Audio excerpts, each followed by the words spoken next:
Stock market में अगर हम सब रिटेलर्स को मिला के देखें तो उनके पास पैसा बहुत है, फिर भी वो चार्ट को वन साइडेड ऊपर या नीचे की साइड पे मूव नहीं करा सकते हैं, क्योंकि वो सारा पैसा जो है वो किसी एक इंडिविजुअल के पास नहीं है, वो काफी सारे इंडिविजुअल्स में डिवाइडेड है। जिस वजह से ये नेक्स्ट टू इम्पॉसिबल हो जाता है कि किसी एक पर्टिकुलर टाइम पे सारे इंडिविजुअल्स एक ही डायरेक्शन में अपने ऑर्डर पंच करें, क्योंकि भले ही सब चार्ट सेम देख रहे हों पर फिर भी सबका चार्ट को देखने का नजरिया, सोचने का तरीका अलग अलग होता है। वहीं पे दूसरी तरफ एक स्मार्ट मनी होता है जो कि एक पर्टिकुलर इंडिविजुअल या एक इंडिविजुअल फर्म होती है जिसके पास हजारों करोड़ में फंड होता है। उस फंड को यूज करते हुए एक पर्टिकुलर पॉइंट ऑफ टाइम पे किसी भी साइड पे वो एक डिमांड या एक सप्लाई क्रिएट कर सकता है अच्छे अमाउंट में। एक बढ़ते हुए चार्ट को गिराना या गिरते हुए चार्ट को बढ़ाने की पावर सिर्फ और सिर्फ स्मार्ट मनी में होती है। इसी वजह से हम उसको ऑपरेटर भी कहते हैं। पर क्या वाकई में हमें यह पता है कि वो कब बाय कर रहा है, कब सेल कर रहा है? बिल्कुल भी नहीं, क्योंकि वो हमारा कोई दोस्त रिश्तेदार तो है नहीं जो हमें बताएगा कि कब वो बाय कर रहा है, कब वो सेल कर रहा है। पर क्यों ना हम पास्ट में किए हुए ऑपरेटर के कामों को देख के ये ट्रैक कर सकें, उसका एल्गोरिदम समझ सकें कि किस सिचुएशन में वो किस तरह से रिएक्ट करता है, जिससे कि भले ही हमें 100% ये ना पता चले कि वो कब क्या कर रहा है, पर 70-80% भी अगर पता चल जाता है तो क्या इसमें कोई बुराई है? बस इसी उसके काम करने के एल्गोरिदम को कहा जाता है स्मार्ट मनी कंसेप्ट। जिससे क्या होता है, जब बाकी रिटेलर्स बेसिक प्राइस एक्शन पे काम कर रहे होते हैं जिसमें उनके ट्रैप होने के चांसेस ज्यादा बने रहते हैं, वहीं पे अगर कोई स्मार्ट मनी कंसेप्ट को समझ जाता है तो उसका बेसिक प्राइस एक्शन को ही देखने का नजरिया अलग हो जाता है। तो स्वागत है आपका स्मार्ट मनी कंसेप्ट सीरीज के थर्ड पार्ट में, जिसके रिलेटेड आपने स्मार्ट मनी में भी ऐसा ही है। जो भी मैं बातें आपके साथ शेयर करूंगा वो एक्चुअल में जो वर्क होती हैं मार्केट में, जो एक्चुअल में काम करती दिखती हैं, वही आपके साथ शेयर करूंगा। वरना किताबी बातें शेयर करने को तो ऐसे बहुत सारे पॉइंट्स हैं जो स्मार्ट मनी कंसेप्ट में आते हैं। अब एसएमसी सीरीज के लास्ट वाले पार्ट में हमने ये देखा था कि लिक्विडिटी क्या होती है, क्या नीड होती है ऑपरेटर को लिक्विडिटी की, एटसेट्रा। अब इस वाले पार्ट में हम ये समझने वाले हैं कि लिक्विडिटी को जनरेट करने के लिए ऑपरेटर क्या करता है। तो सिंपली वो रिटेलर्स को ट्रैप करता है एक बहुत ही छोटी सी टेक्निक को यूज करते हुए जिसको कहा जाता है इंड्यूसमेंट टेक्निक। सो आज के वीडियो के सेशन का हमारा टॉपिक रहेगा इंड्यूसमेंट टेक्निक। ये एक स्मार्ट मनी कंसेप्ट होता है। सबसे पहले हम समझेंगे कि व्हाट इज इंड्यूसमेंट टेक्निक, मतलब क्या होता है इसका। सेकंड हम समझेंगे कि इंड्यूसमेंट जोन्स क्या होते हैं।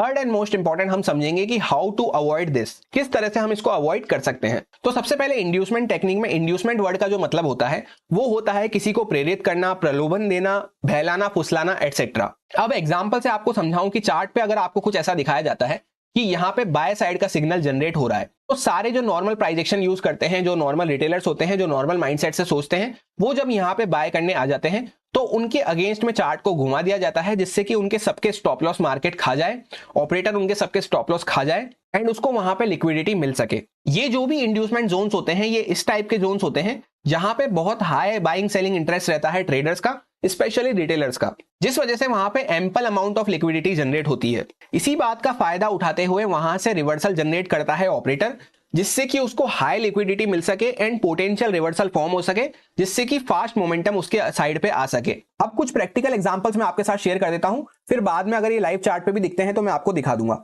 जिससे कि आपको और बेटर क्लैरिटी मिल जाए। तो फॉर एग्जांपल चार्ट का ट्रेंड जो था वो इस तरह से अप ट्रेंड बना हुआ था। अब जैसा कि मैंने आपको ट्रेंड ट्रेडिंग वाली वीडियो में समझाया है कि अप ट्रेंड से डाउन ट्रेंड में चार्ट कब शिफ्ट होता है, जब उसका कोई लो वगैरह वापस से ब्रेक होके एंड हाई क्रॉस नहीं कर पाता है मार्केट। तो यही कुछ रीजन है, मैंने आपके लिए पहले वो वाली वीडियोस बनाई है, उन वीडियोस को देख लेना ताकि आपको अच्छे से समझ में आएगा। तो जब तक यहाँ पे ये ट्रेंड रिवर्सल नहीं हो रहा है, बीच में यहाँ पे सपोज कोई पुल बैक वगैरह आता है, उसके बाद एक बार चार्ट वापस से ऊपर जाता है पर ये प्रीवियस हाई को क्रॉस नहीं करा, अभी दोबारा से नीचे आता है और यहाँ पे ये ब्रेक डाउन कर देता है।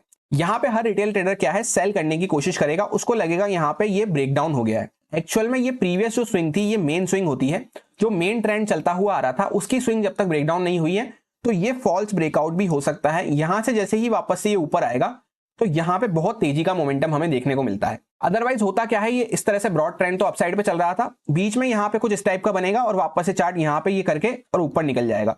तो ये जो इसने छोटा सा यहाँ पे फेक मूव दिखाया, तो उससे क्या होता है, उनके सारे स्टॉप लॉस यहाँ पे ऊपर आ जाते हैं, तो चार्ट इनको क्लीन करता हुआ ऊपर की साइड पे चला जाता है। ऐसा जनरली इसलिए होता है क्योंकि जब चार्ट एक अच्छा मूव दे रहा हो, ब्रॉड ट्रेंड अपसाइड पे बना हुआ हो, तो वहां पे सबको ये पता रहता है कि हमें बाय करना है, बाय करना है। और जो ऑपरेटर होते हैं उनको वहां पे लिक्विडिटी नहीं मिल पाती ऊपर ले जाने के लिए, और प्लस जो न्यू रिटेलर्स होते हैं उनको इतनी समझ नहीं होती कि ब्रॉड ट्रेंड अगर अपसाइड का बना हुआ है तो हमें अपसाइड पे ही ज्यादा फोकस रहना है। वहीं पे ऑपरेटर क्या करता है, छोटे टाइम फ्रेम पे या छोटे से एरिया में सिर्फ इतना सा दिखाता है कि चार्ट नीचे आया ऊपर गया, वापस से ब्रेकडाउन करा तो एम टाइप ऑफ पैटर्न भी दिखेगा, पर इसको वापस से चार्ट ऊपर ले जाएगा इस तरह से। ऐसा इसलिए हुआ क्योंकि ना तो कोई प्रीवियस मेजर स्विंग ब्रेकडाउन हो रही है, तो इस बात का हमें ध्यान रखना है। अगर ब्रॉड ट्रेंड अपसाइड पे बना हुआ है तो लोअर टाइम फ्रेम पे भी हमें उसी साइड की ट्रेड पकड़ने में ज्यादा ध्यान देना है, स्पेशली अगर हम न्यू ट्रेडर हैं। एंड बाई चांस अगर अगेंस्ट द ट्रेंड भी हमें कुछ मिल रहा है मोमेंटम वगैरह, तो उसको किस तरह से ट्रेड करते हैं वो मैंने आपको ट्रेंड ट्रेडिंग वाली वीडियो में समझा रखा है।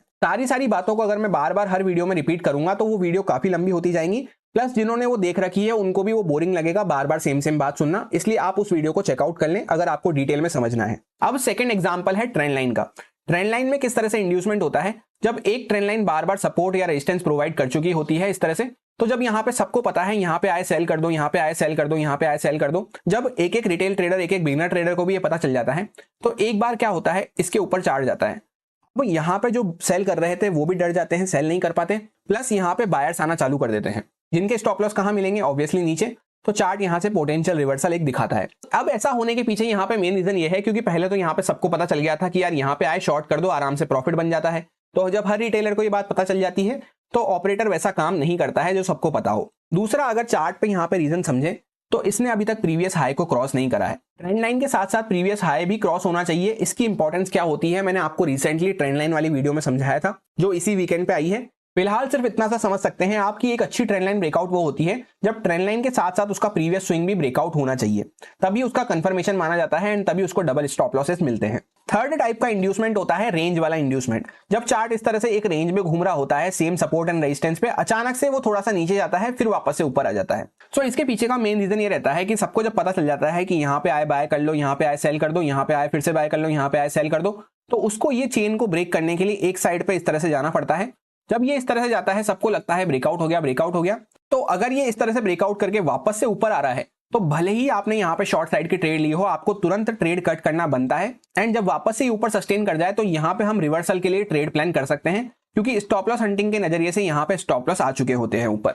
जो नॉर्मल ब्रेकआउट सबको दिख रहा है वो एक अच्छा ब्रेकआउट कभी भी नहीं होता है। एक सही ब्रेकआउट वो होता है कि चार्ट लेवल के पास आए, वहां पे कुछ कंसोलिडेशन करे और थोड़ा सा वहां पे ऐसा दिखाए कि वापस से वो इस बार भी वहां पे रेजिस्टेंस लेगा, फिर वो उसको ब्रेकआउट करे। जिस वजह से क्या होता है यहाँ पे जब उसको स्टॉप लॉस मिलेंगे तभी वो अच्छे से ब्रेकआउट कर पाएगा, क्योंकि हर बार जब वो यहाँ पे आ रहा था लोग शॉर्ट कर रहे थे, तो इस बार भी जब उसको ब्रेकआउट भी करना है तो यहाँ पे कुछ ऐसा सिग्नल दिखाना पड़ेगा कि मैं वापस से नीचे जा रहा हूँ।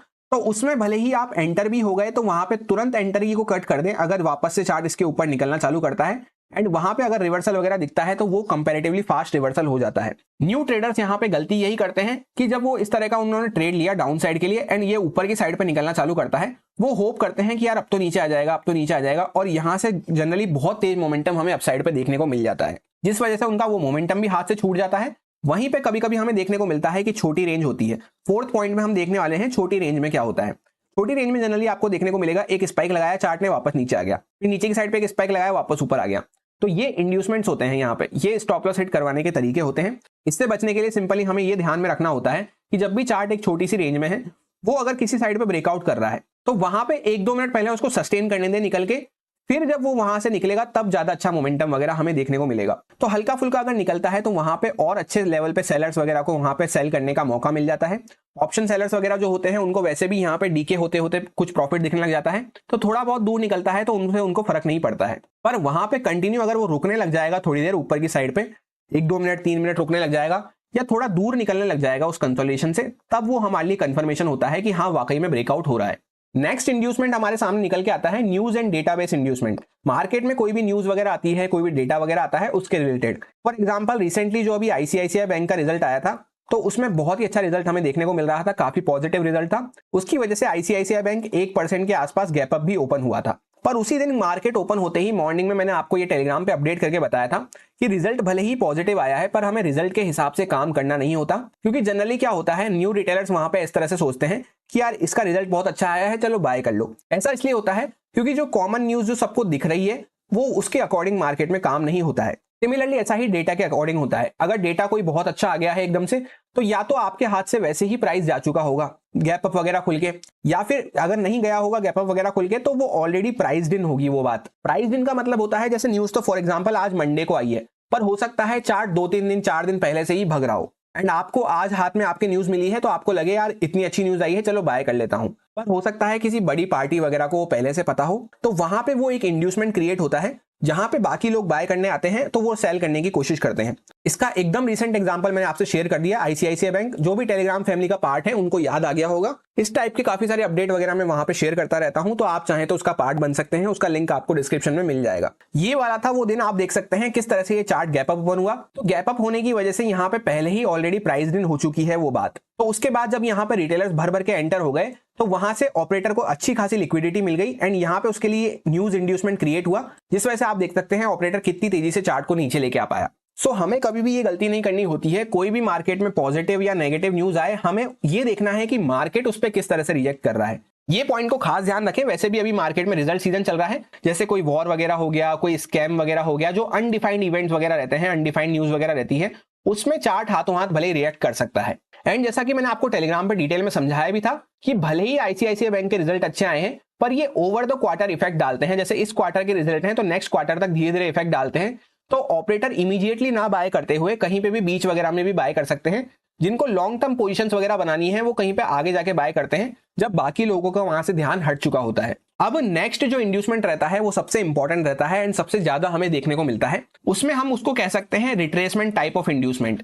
रिट्रेसमेंट के टाइम पे जो इंड्यूसमेंट होता है, रिट्रेसमेंट के तरीके से किस तरह से होता है, सबसे पहले थ्योरेटिकल समझिए, फिर एग्जैक्टली चार्ट पे मैं आपको दिखाता हूं। फॉर एग्जांपल कोई चार्ट यहां से मूव दिया, उसके बाद ये ऊपर इस तरह से कंसोलिडेट वगैरह कर रहा है या इस तरह से यहाँ पे कुछ प्राइस एक्शन वगैरह बना रहा है, पर इसने अभी तक भी अपने 50% पार्ट को रिट्रेस नहीं करा है। तो यहाँ पे बहुत हाई चांसेस हो जाते हैं कि एक बार चार्ट पहले इन सब का यहाँ पे स्टॉप लॉस हिट करेगा, जो यहाँ पे सब बाय करे हैं इस पूरे एरिया के आसपास, फिर वापस यहाँ से इसको ऊपर लेके जाएगा। सिमिलरली ऐसा ही डाउन साइड पे भी होता है। जब चार्ट एक फॉल कर चुका होता है, एक ट्रेंडी मूव दे चुका होता है, फिर उसने यहाँ पे सपोज यहाँ पे इसके इस तरह से कर रहा है ये, पर अभी तक भी इसने 50% पार्ट को अपने टच नहीं करा है, रिट्रेस नहीं करा है।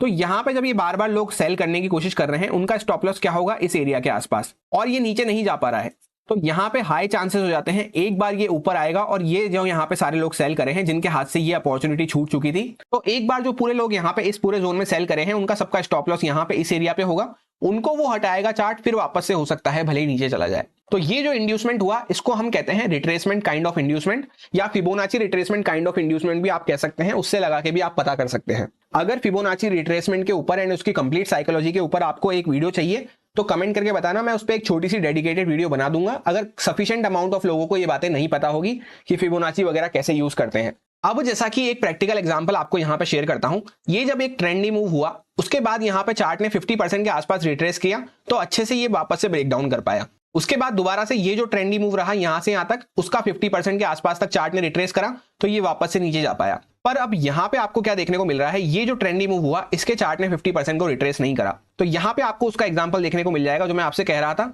जब ये यहां पे इस तरह से कर रहा है, बार बार नीचे जाऊंगा पर नीचे नहीं जा रहा है, तो यहां पे ये जो जिन लोगों की यहां पे जर्नी छूट गई होती है, यहां से जर्नी छूट गई होती है, उनको एक फोमो वाली फीलिंग आ रही होती है, तो वो सब यहां पे स्टॉप लॉस अपने डाल के और फिर यहां से बार बार सोच रहे होते हैं कि अब यहां से चार्ट गिर जाएगा। तो आप खुद अपनी आंखों से देख सकते हैं क्या हुआ जब ये 50% रिट्रेस नहीं करा।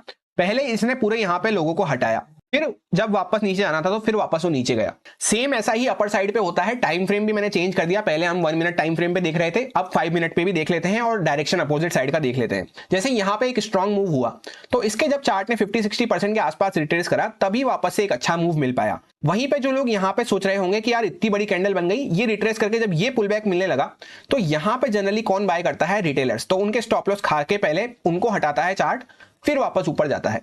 एंड वहीं पे उसके जस्ट पहले भी आप देखेंगे तो यहां से इस कोने से चल के यहां तक एक ट्रेंडी मूव हुआ, तो उसके 50% के आसपास तक एग्जैक्टली रिट्रेस करा, तो वापस से चार्ट आगे कंटिन्यू कर पाया। अब कुछ लाइव एग्जांपल्स आपके साथ शेयर कर देता हूं इंड्यूसमेंट के। जैसा कि आप देख सकते हैं यहाँ पे एक बहुत ही अच्छी रेंज बन रही थी, चार्ट धीरे धीरे करता हुआ ऊपर की साइड पे भी जा रहा था। ये दिन था फिन निफ्टी की एक्सपायरी का। तो मैंने आपसे यहाँ पे शेयर भी किया था कि अगर 560 के ऊपर चार्ट सस्टेन करता है तो बहुत अच्छी शॉर्ट कवरिंग हमें देखने को मिल सकती है। उस दिन भी मैंने आपसे यही कहा था कि कोई इंपॉर्टेंट लेवल है या तो उसके ऊपर चार्ट अच्छे से सस्टेन करे, वहां पे थोड़ा सा दूर निकल जाता है तब ऑप्शन सेलर वगैरह को डर लगना चालू होता है। अदरवाइज जैसा अभी मैंने आपको बताया साइडवेज मार्केट के केस में कि थोड़ा सा ऊपर निकलेगा और वापस से नीचे आ जाएगा। प्लस साथ ही साथ एक इंपॉर्टेंट प्रो टिप ये है कि जब सारी दुनिया को यहाँ पे पता है ना कि ये ब्रेकआउट करने वाला है, उसके बाद भी ब्रेकआउट लेवल के पास आके 1-2 घंटे यहीं पे पड़ा रहा, तो हर दुनिया के लोगों की नजर पड़ जाती है। एंड ये बात मैंने उसी दिन आपको शाम को डेली एनालिसिस वीडियो में भी समझाई थी। ब्रेकआउट लेवल पे कभी टाइम पास ना करे, भले नीचे आके वापस से थोड़े और स्टॉप लॉस क्रिएट करके फिर वाले ही चल जाए। एंड सेम ऐसा ही एक बहुत इंपॉर्टेंट पॉइंट होता है, अगर चार्ट दूर से चलता हुआ आ रहा है, जैसे पहले इतनी सी रेंज बन रही थी, तो एकदम लोअर पॉइंट से चलता चलता ऊपर का पॉइंट ब्रेकआउट कर रहा है, तो ये भी मोस्ट प्रोन एरिया हो जाता है इंड्यूसमेंट के लिए। क्योंकि जो सिर्फ आंखों से देखते हैं, चार्ट को फील नहीं करते, बायर सेलर की साइकोलॉजी नहीं समझ पाते, स्टॉप लॉस वगैरह कहां है नहीं समझ पाते, सिर्फ आंखों से प्राइस एक्शन को देखते हैं, उनको यहाँ पे क्या दिख रहा है कि यार ये ब्रेकआउट हो गया, इतनी स्ट्रॉन्ग कैंडल भी क्लोज हो गई, तो भर भर के यहाँ पे लोग बाय कर लेंगे। तो जब भर भर के लोग बाय करेंगे तो ऑपरेटर क्या करेगा, वो सेल करेगा। जो भी पॉइंट्स मैंने आपके साथ शेयर करे हैं, आप उनको दोबारा सुन के ध्यान से रखेंगे, बैक टेस्ट वगैरह करेंगे चार्ट पे, तो ये आपके बहुत ही काम आएंगे, जो कि आपको मैक्सिमम टाइम ट्रैप से बचाएंगे। 100% नहीं बचा पाएंगे, क्योंकि 100% तो ऑपरेटर का माइंड हम रीड नहीं कर सकते, पर ये कुछ बातें हैं, अगर इनको हम ध्यान रख लेते हैं तो हमारी एक्यूरेसी नेक्स्ट लेवल हो जाएगी। सो आप लोगों के डिमांड पे, आप लोगों के कहने पे मैंने इस सीरीज को वापस से स्टार्ट कर दिया है, और भी काफी सारी वीडियोस इसमें आती रहेंगी। जैसा कि इतनी अच्छी सीरीज एकदम फ्री ऑफ कॉस्ट आपको मिल रही है, तो आप लोगों की तरफ से प्यार एंड सपोर्ट रुकना नहीं चाहिए। मेरे किए हुए एफर्ट्स आपको पसंद आ रहे हैं, नहीं आ रहे हैं, लाइक एंड कमेंट करके जरूर बताएं। आपका कुछ फीडबैक वगैरह है तो वो भी आप कमेंट करके बता सकते हैं, कोई क्वेरी वगैरह है तो वो भी आप कमेंट करके पूछ सकते हैं, क्योंकि आप लोग मोटिवेट करेंगे तभी मैं आपको और भी चीजें सिखा पाऊंगा। तो